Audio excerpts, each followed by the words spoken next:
So I've just been reading All the Light We Cannot See, the book that we're going to discuss in a few weeks on the 24th of July. Well, I'm a bit over halfway done, and I'm honestly captivated by this book. It's reminding me of what it's like to read a book where when you stop reading it, you feel like you're coming out of a dream, but the dream was more real.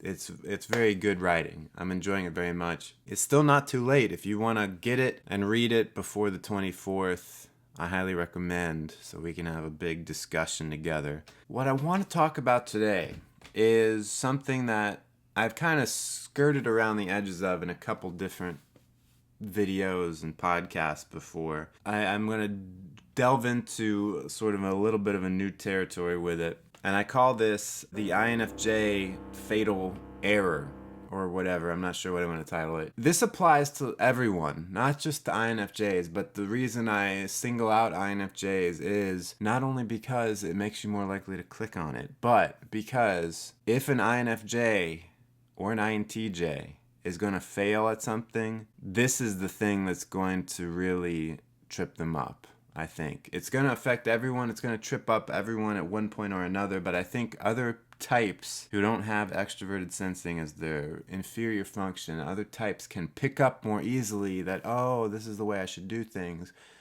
Whereas introverted intuitives are not going to pick up on it and are just going to go over the cliff blindly.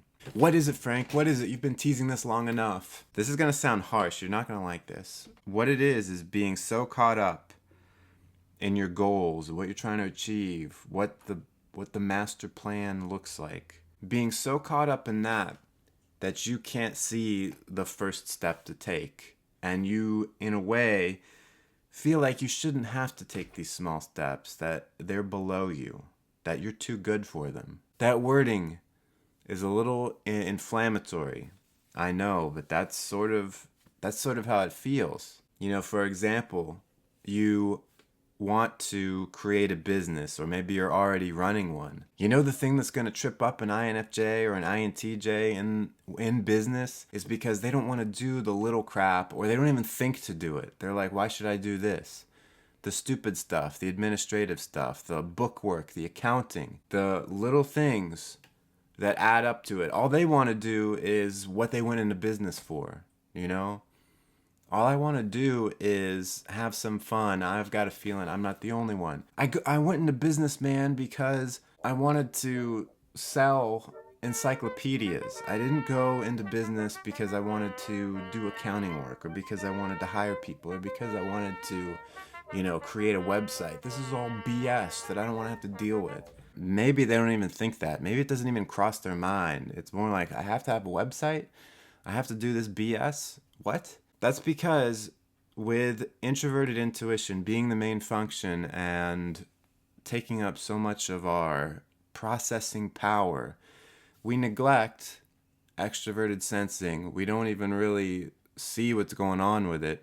And that's where all the details are. That's where all the step-by-step stupid little crap that we have to do every day comes into play. We don't want to think about it. We don't respect it. We don't think very highly of it. It's sort of like, can't I just skip ahead to the good stuff? If I'm running my food truck and I just make really good food and people love the food and they come and they love eating my food, and Guy Fieri comes and he puts me on the show, what does it matter if I get a health violation and there's mice running around? And what does it matter if I'm not paying my employees minimum wage?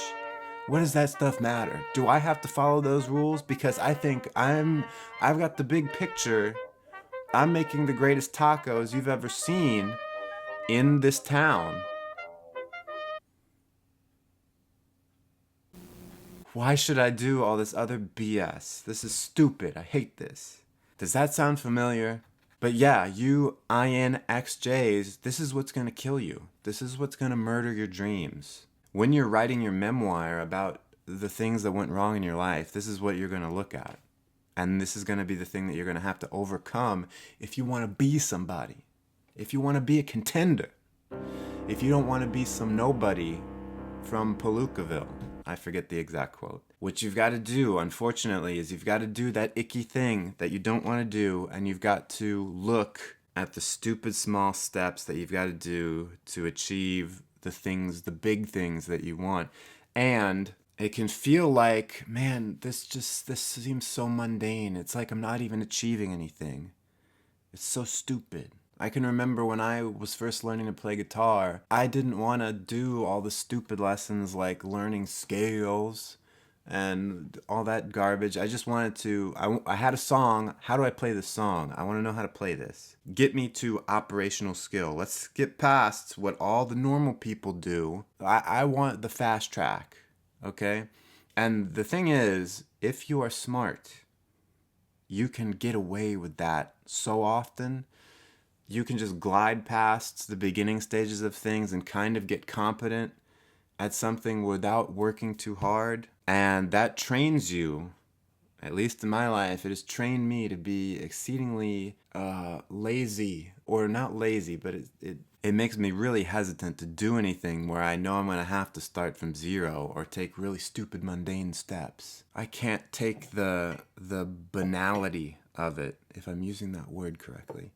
I just want to skip to the glamorous parts, you know? It takes a lot. It takes a lot of effort to step back and to be like, okay, I have to put in the work. I have to pay my dues. I have to do this thing that isn't really related to what I want to do, but it's the groundwork for what I want to do. Okay, I guess I have to get my food truck inspected by the health department. Okay, whatever. Whatever, if that's what the law says. Law. And for my non-INFJ buddies, this can affect you too. It may not stab you in the back unexpectedly like it will for an INFJ, but it often is like you feel like you're aiming too low sometimes. Because with the mundane stuff, you know, it's like I want to run a marathon, but I'm so out of shape. All I can do is like walk, and it feels like I'm so lame. I'm not accomplishing anything. But that's what you've got to do. You've got to start with the lame steps in order to get to the big glamorous steps. You know, if you want to learn how to play guitar really well, unfortunately, you have to spend a lot of time going dun, dun, dun, dun, dun, dun, dun, dun, or whatever, doing your stupid scales, so that eventually you can move on to playing screaming hot lead solos. What's a lead solo? Isn't that redundant, Frank? Yeah, it is. So what? So to sum it up, what I want to tell you is make sure that you're keeping an eye out for the crappy little mundane steps to achieve the things that you want to. What are the things that you don't want to deal with that you have to? Sometimes you just have to aim lower, because if you aim at your big goal right away, you're going to fail because you're missing all the steps in between. Well, that's all I've got to say for now. If you like the video, give it a thumbs up. Don't think you're too good for it. You can do it. You can aim low enough to hit the thumbs up button. Make sure you're subscribed to this channel and hit the bell button to be notified of stuff. Check out the links in the description to listen to and buy my outro song if you're so inclined. And until next time, stay cool and attractive.